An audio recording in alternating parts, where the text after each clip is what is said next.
Hello everyone. आज हम वेग नियम और वेग व्यंजक अभिक्रिया कोटि और वर्णों संकेता के बारे में अध्ययन करेंगे। सबसे पहले वेग नियम। तो द्रव्यानुपाती क्रिया के नियम के अनुसार क्या था, तो अभिक्रिया का वेग निश्चित था पर वो क्रिया कारकों की सांद्रता पर निर्भर करता है, अभिकारकों की सांद्रता पर निर्भर करता है। तो ए से यदि बी में प्रोडक्ट में चेंज हो रहा है, ए रिएक्टेंट है वो बी प्रोडक्ट में चेंज हो रहा है, तो किसी क्षण ए की सांद्रता सी ए है तो उसकी जो अभिक्रिया का जो वेग होगा वो सी ए के समानुपाती होगा, D x upon D T. ठीक है, D x upon D T है ये अभिक्रिया का वेग हो गया। ये सी ए के समानुपाती है, तो यहाँ कांस्टेंट आएगा के, आएगा के एक समानुपाती की स्थिरांक है, यानी कि कांस्टेंट ऑफ प्रोपोर्शनलिटी है जो पदार्थ की प्रकृति और ताप पर निर्भर करता है। और इसको हम और भी नामों से बताते हैं, विशिष्ट अभिक्रिया वेग यानी कि स्पेसिफिक रिएक्शन रेट या वेलोसिटी रेट कांस्टेंट भी बोलते हैं, या रेट ऑफ द रिएक्शन अभिक्रिया का वेग होता है, आपको बताइए। तो इसकी यदि परिभाषा दें तो यानी कि हम सांद्रता को इकाई कर दें, तो अभिक्रिया ये जो रेट कांस्टेंट है यानी कि जो ये वेग नियतांक है ये अभिक्रिया के वेग के बराबर हो जाएगा, यानी कि अभिक्रिया का वेग है और वेग स्थिरांक क्या हो जाएंगे, बराबर हो जाएंगे। अब इसी प्रकार से यदि मान लो एक से अधिक अभिकारक भाग लेते हैं, तो ये जैसे मान लो ये रिएक्शन आई, small a capital A, small b capital B और स्मॉल सी कैपिटल सी।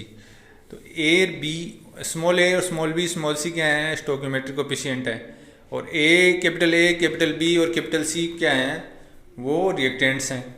तो अभिक्रिया का वेग यहाँ सी ए की जो पावर होगी स्मॉल ए और सी बी की पावर हो जाएगी सी बी बी और सी सी की पावर हो गई सी।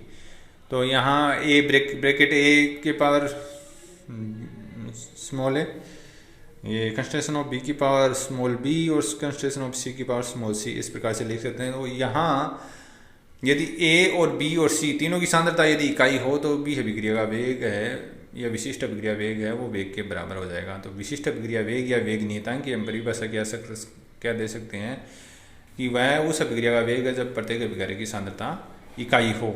और यहाँ ये जो समीकरण है वेग बराबर जो सांद्रता के रूप में ये जो रिलेशन है, ये जो वेग व्यंजक या वेग नियम कहलाता है, यानी कि समीकरण 1 या 2 जो भी है ये, और इनकी जो पावर का योग है वो अभिक्रिया की कोटि कहलाती है। वो हम अभी जस्ट आगे पढ़े।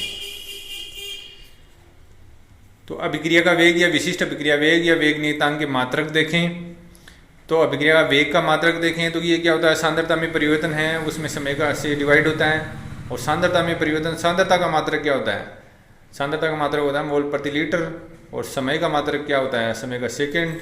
तो ये हो गया mole litre inverse second inverse हो गया।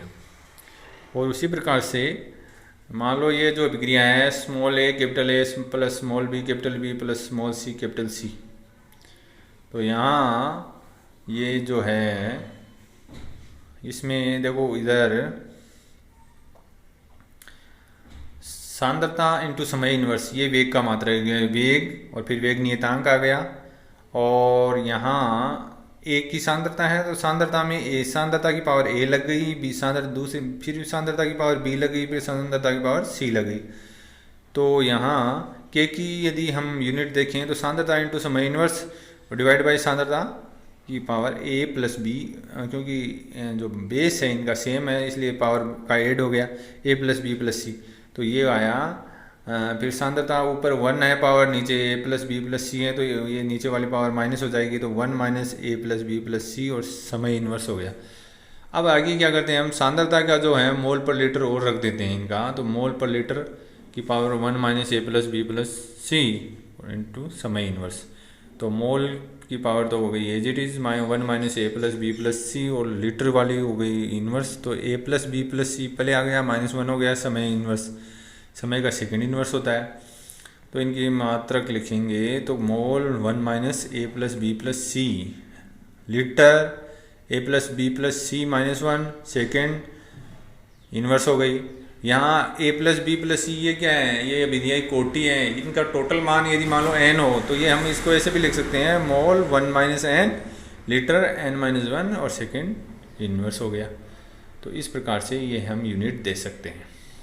तो इसके आधार से पर हम शून्य कोटि अभिक्रिया है, तो ये ए प्लस बी प्लस सी या एन का मान यहाँ शून्य रखेंगे तो 1 माइनस जीरो, फिर लीटर 0 माइनस 1 सेकेंड इनवर्स, यानी कि mole litre inverse second inverse, यानी कि शून्य कोटि की अभिक्रिया का जो वेग नियतांक का जो मात्रक है वो अभिक्रिया के वेग के अभिक्रिया की मात्रक वेग के मात्रक के बराबर ही है।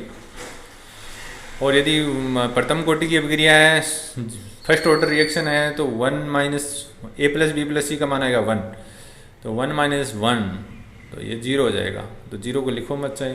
लीटर 1 माइनस 1 ये भी 0 हो गया इसकी पावर, तो ये भी इसको नहीं आएगा, केवल सेकेंड इनवर्स बचेगा। तो फर्स्ट ऑर्डर रिएक्शन की जो यूनिट है वेग नियतांक की वो सेकेंड इनवर्स होती है।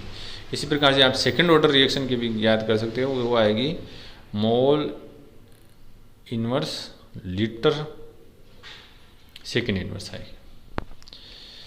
अब अभिक्रिया की कोटि, तो जैसे मान लो ये अभिक्रिया है, अभिक्रिया small a capital A plus small b capital B plus small c capital C ये प्रोडक्ट में चेंज हो रही है, तो यहाँ तीनों की सांद्रता परिवर्तित हो रही है। और यदि द्रव्य अनुपातिक क्रिया लॉ ऑफ एक्टिव मास का नियम लगाएं तो अभिक्रिया वेग है वो सी ए की पावर ए स्मॉल ए हो जाएगा, सी बी की पावर बी और सी सी की पावर सी। तो यहाँ जो तीनों पावर हैं उनका योग है वो अभिक्रिया की कोटि होगा। तो जनरली क्या है, जो ये प्रयोग द्वारा निर्धारित होता है ये पद, और जो अभिक्रिया कोटि उस अभिक्रिया में प्रयोग द्वारा निर्धारित वेग समीकरण में सांद्रता पदों के घातांकों यानी पावर के योग के बराबर होती है। जैसे ए प्लस बी है उत्पाद है, तो यहाँ n बराबर क्या हो गया 1 प्लस 1, ए प्लस बी उत्पाद तो 1 प्लस 1 आ गया, ए प्लस 2 बी के लिए तीन कोटि आ गई 2a प्लस बी, इस प्रकार से आ गई। लेकिन ये अभिक्रिया कोटि एक प्रायोगिक राशि है और इसका निर्धारण प्रयोग द्वारा ही हो सकता है। तो अभिक्रिया कोटि पूर्णांक में भी हो ये भी आवश्यक नहीं है, ये भिन्न में भी हो सकती है, शून्य भी हो सकती है। और इस प्रकार से ये जैसे ये पेरा हाइड्रोजन की ऑर्थो हाइड्रोजन में जो उसमें परिवर्तन होता है उसकी कोटि 3/2 कोटि की अभिक्रिया। फिर है मोलिकुलरिटी ऑफ द रिएक्शन, यानी कि पहले हमने क्या पढ़ा था, ऑर्डर ऑफ द रिएक्शन यानी कि कोटि अभिक्रिया की कोटि। अब हम पढ़ते हैं मोलिकुलरिटी ऑफ द रिएक्शन। तो किसी मूल रासायनिक अभिक्रिया में भाग लेने वाले अणुओं और परमाणुओं या मूलकों की कुल संख्या को अभिक्रिया की अणुसंख्या यानी कि कितने अणु भाग ले रहे हैं अभिक्रिया में या परमाणु या मूलक भाग लेते हैं वो। तो ये यदि एक अणु भाग लेता है तो एक अणु यानी यूनिमोलिकुलर रिएक्शन कहेंगे, दो अणु भाग लेते हैं द्विअणुक रिएक्शन, बाईमोलिकुलर या ट्राईमोलिकुलर। इस प्रकार से 4 से अधिक अणु यदि एक साथ टक्कर नहीं कर पाते, इसलिए अणु की अधिक अणु संख्या होता है कि मूल अभिक्रिया बहुत कम होती है। मूल अभिक्रिया का मतलब यहाँ है कि वो जो अभिक्रिया का एक पद से रिलेटेड है।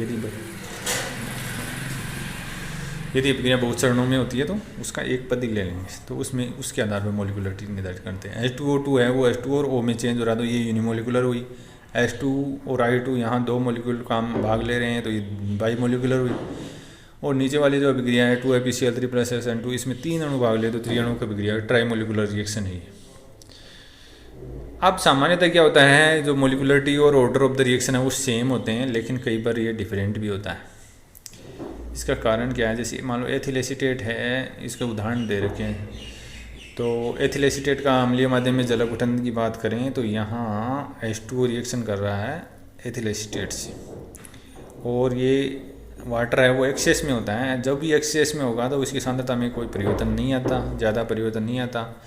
तो जिसकी सांद्रता में परिवर्तन नहीं नज़र आता, ये नगण्य होता है, तो वो फिर केवल एसीटेट, ये जो इस अभिक्रिया का वेग है वो केवल एथिल एसीटेट की सांद्रता के प्रथम घात के समानुपाती होगा।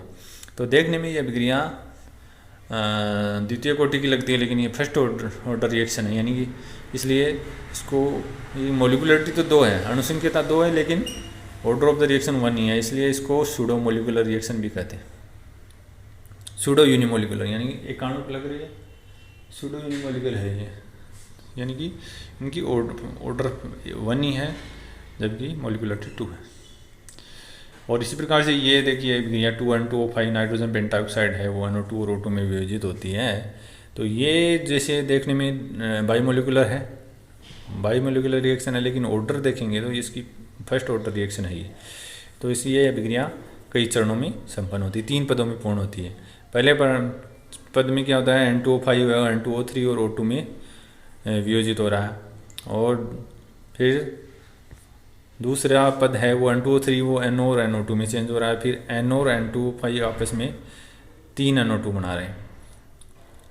तो ये तीव्र है। दो फर्स्ट स्टेप ही इसमें स्लो स्टेप है और बाकी जो स्टेप है वो तीव्र है। और अभिक्रिया का जो वेग है, वेग निर्धारक पद है, वो सबसे जो धीमा पद है वही अभिक्रिया का वेग निर्धारित होता है और उसी के आधार पर ही हम अभिक्रिया कोटि का निर्धारण करते हैं। तो वो अभिक्रिया के जो सबसे धीमे पद में कितने अणु भाग ले रहे हैं, एक अणु भाग ले रहा है, तो अभिक्रिया कोटि प्रथम हुई। तो ये भी इसकी मोलिकुलरिटी 2 है, लेकिन ये इसका ऑर्डर है वो 1 हुआ। और वैसे यदि हम जैसे हम हर स्टेप में देखेंगे तो अलग अलग मोलिकुलरिटी। अभिक्रिया कोटि और अनुसंख्यता में अंतर, यानी मोलिकुलरिटी और ऑर्डर में जो डिफरेंस है वो क्या है। अभिक्रिया में भाग लेने वाले अणु, परमाणु और आयनों की संख्या है वो मोलिकुलरिटी है। अभिक्रिया में भाग लेने वाले अणुओं, परमाणु और आयनों की संख्या जिन पर अभिक्रिया का वेग निर्भर करता है वो अभिक्रिया कोटि है। तो अनुसंख्यता सैद्धांतिक पद है, मूल अभिक्रिया से ज्ञात किया जा सकता है, और ये प्रायोगिक पद है, ये प्रयोग द्वारा ज्ञात करते हैं। अनुसंख्या का मान पूर्णांक में होता है, कोटि का मान पूर्णांक भी हो सकता है, शून्य भी हो सकता है, भिन्नात्मक भी हो सकता है।